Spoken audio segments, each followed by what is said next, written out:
All right, we're going to take a look at 8.3, and it's all dealing with graphing. So I'm gonna kind of go through this live, I would imagine. So the notes we're looking at, we're just simply graphing the sine and cosine. And so we can see this on here in terms of radians and degrees.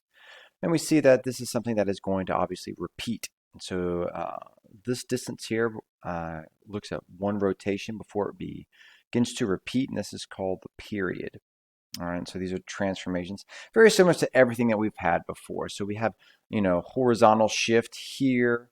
That H is called the phased shift. And then same thing here with this K out here. It shifts it to vertical shift. The biggest thing that's different here, once again, we have this a factor out here, and this is the stretch. And if it's negative, it's a y-axis reflection. But we have this what's called a period, and that is when this starts to repeat. So as you can see, we begin here at 0 degrees, and a full rotation around the unit circle is 2 pi or 360. And as you can see, we return back to that same location, and then it's repeated. And so if we have a number here, that affects that. So with cosine, sine, cosecant, and secant, this period is originally 2 pi. And tangent, cotangent, it is pi before it starts repeating. So in order to change that period, we simply, depending on the function, so today we're dealing with sine and cosine, so it's always going to be 2 pi divided by that number in front. And we do need to factor this out. So this p must be factored out. So I did an example here. So if we have it written like this, we need to factor that 2 out, so it's on the outside, and that affects our phase shift. All right, so our phase shift here would be negative pi over 2, and then our period would be 2 pi divided by this 2, so it would be pi, which means it's rotating at faster. So we're going to see it kind of shrink in. So things are happening twice as fast. So instead of it taking 2 pi to complete a rotation, it now takes pi. So those are going to be the things that we're looking at today. So this first problem is, we have cosine, and if we look at that original function with cosine, we see it kind of at 0 degrees, our y value is 1. And so that's our kind of our starting point. We don't have any shifting in either direction. And so we could see immediately that we can eliminate these two because it doesn't start at that original location. And that 6 is affecting our period. So it would be 2 pi divided by 6, or our period would be pi over 3.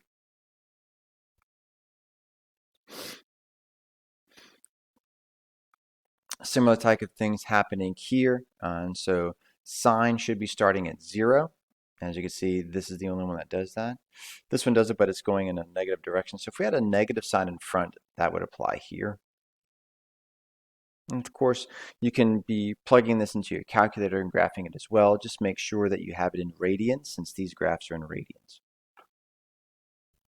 Here, that 2 is affecting it, so it's stretching. So instead of it going from -1 to 1, it will go from -2 to 2. So that's what's happening here. So its sine should be starting at 0, so that's not happening. Yes, no, and yes, it's happening.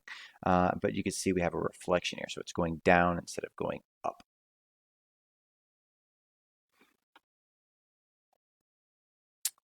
And then here, this -2, it's written in front of it. It could be behind it, doesn't really matter. But this is telling us that our original graph is going down too. So we should be starting at 0 and then going down. So this midline is what we're looking at here. So it originally, sine is originally going here. So this midline, or what's the x-axis here, that's what's being shifted. I mean, everything's being shifted, but it's a nice way to kind of use it as a metric. And so with that particular one, it moves down to here. This one didn't move. This one went down 4.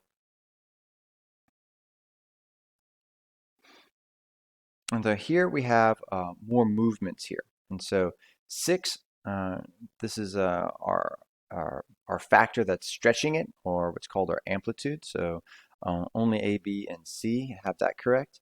And then we're looking at the phased shift. So if we set this equal to 0, that'll be the best way to kind of deal with this. And so if we set this equal to 0, we get 5/3. So we see it should be a positive 5/3. And then we see that A and C have that, and then we need to look at the period. So the period is its sine, so it's originally 2 pi, and then we divide it by 3. So it should be 2 pi over 3, or 2/3 pi.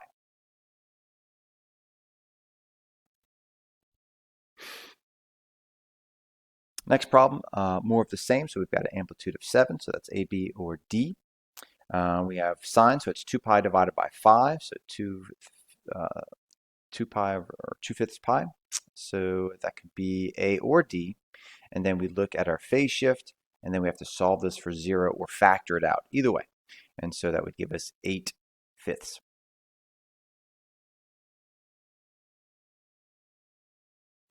So here we're looking at our amplitude, so we just pop that in there. This is always going to be positive.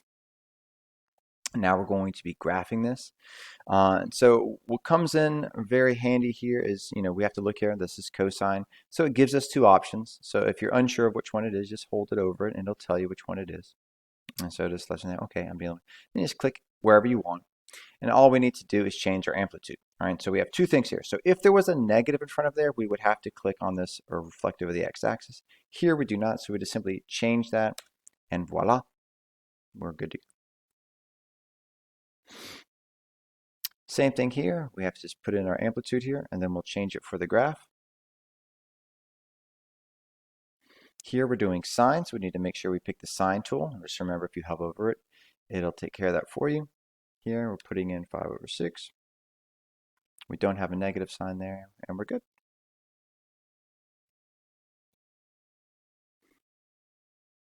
Once again, 7, we do not put the negative in there.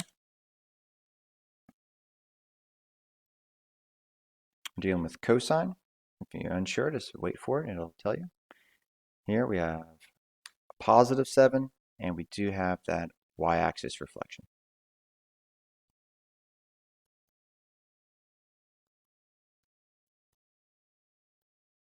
Amplitude is 4.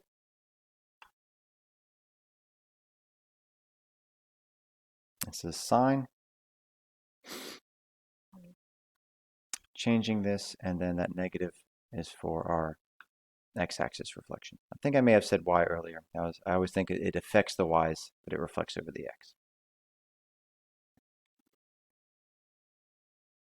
And here we have something that's going to affect our amplitude and our period. All right, so our amplitude here is 2. In our period, we have sine, so it's 2 pi divided by 1/3, or 2 pi times 3, which is 6 pi.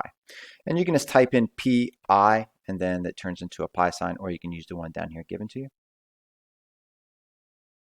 And then we graph it, and we just have to change those two things. So we're dealing with sine, so we pick the sine graph.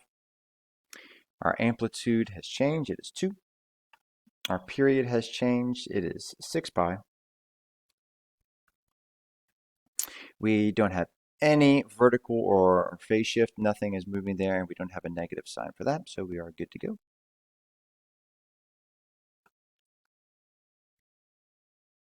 Amplitude here is 1, and we don't have a number in front. We always have that lonely number 1. Period here, so we have a 4 as our p, so 2 pi divided by 4, so that will reduce to pi/2. And then we just have to change those two things for our graph. So we are graphing cosine, so we pick cosine. And a lot of times if students miss something, that's probably it. They pick sine when it should be cosine, or they forget to put in a 1 there.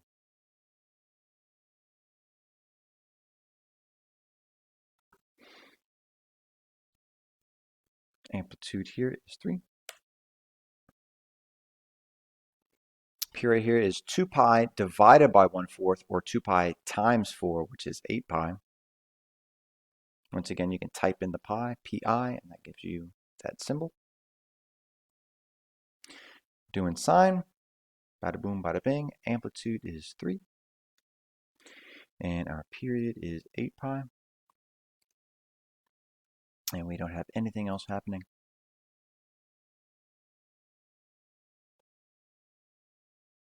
Once again, we have to make sure that this is positive. A period is 2 pi divided by 1/2, or 2 pi times 2, which is 4 pi. Just make sure we change those things, and we do need to include x-axis reflection. So amplitude here is 7. Do not put a negative there.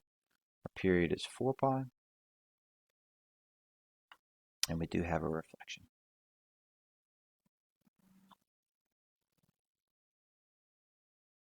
Here we have our first phase shift, so we don't have to factor anything out. All we do is simply say pi over 6. So we're doing sine, so we pick our sine graph.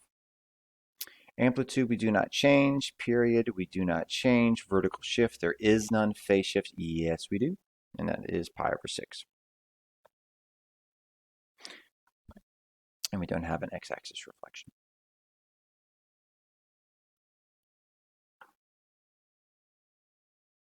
More of the same, we have cosine, so we pick that graph. We do have an amplitude, it is 2, so we just scroll over here to 2. Bing.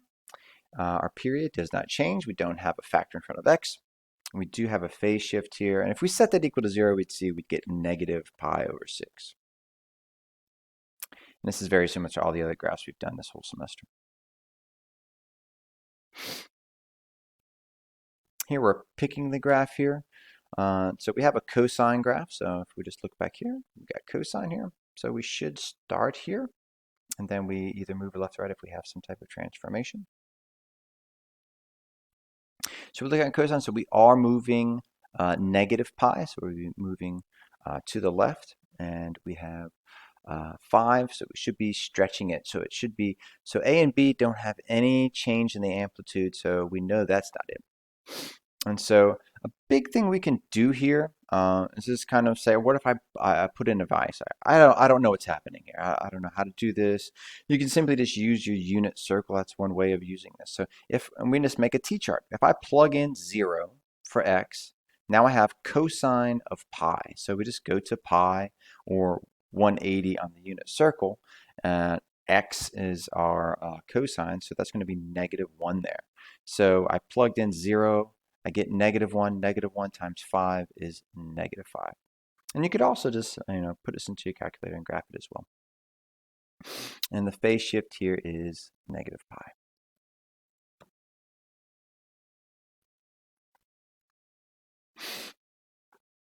So we have more of things. So we do have to factor this out here. All right. So we have a lot of things going on. This is yummy. All right. So we got cosine here. Pop it on over there. So we do have a change in amplitude. We have 5. We do have a period change. So 2 pi divided by 4 is going to be pi over 2. So we just shift this to pi over 2. And if you don't know how to do this, pi over 2 is halfway between here. Or you can just go to your calculator and divide pi by 2, and you'll get 1.57. We do have to factor this out for the phase shift. All right, so this is where you might have to do a little bit of work. So I'm factoring out a 4. So that means I'm multiplying by 1/4. So 1/4 times pi over 2 is going to be pi over 8. I do have a negative out here, so that gives me an x-axis reflection. And that pretty much handled everything except a vertical shift. So here we go, more of the same here. So this is cosine. Our amplitude is 1/5, or 0.2. And then we have a period. So we have 2 pi divided by 1/4, or 2 pi times 4, which is 8 pi.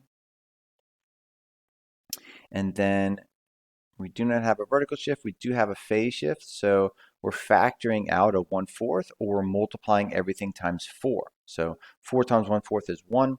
4 times this is 4 pi over 12, or pi over 3.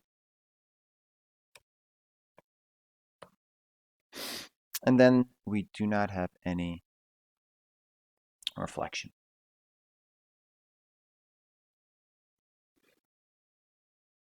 So almost have everything here. We don't have a phase shift here. So we're dealing with cosine. We pick it. Bing. Amplitude. So here we don't subtract or do anything here. We separate these things. The -2 is a vertical shift. So we hang tight to that. If you want to, we just go ahead and put that in now if we want to work from left to right.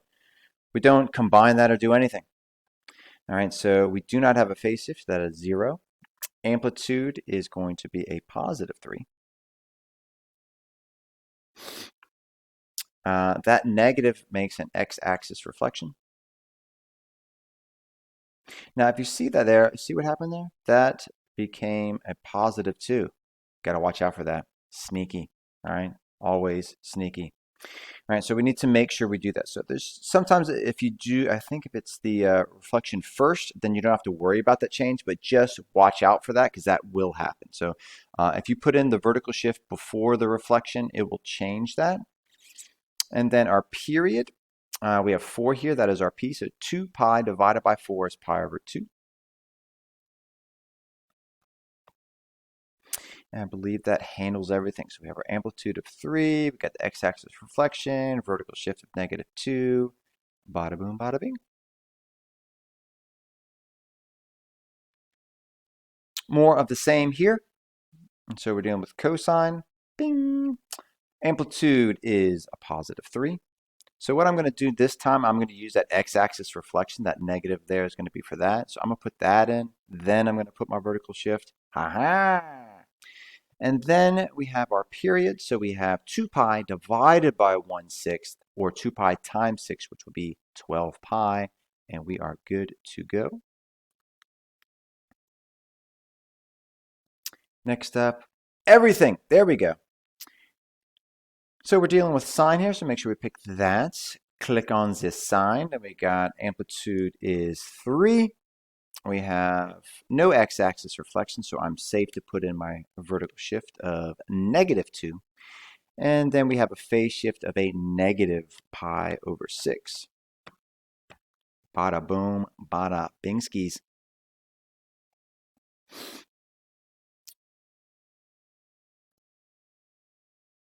Dealing with sine, make sure we hit that function. Amplitude is 1. We have a vertical shift of 1/4. Our period, see this was already factored out for us, so we have 2 pi divided by 3. And then we have a phase shift. If we solve that, so we get negative pi over 6. Get rid of that 0. And we should be good to go.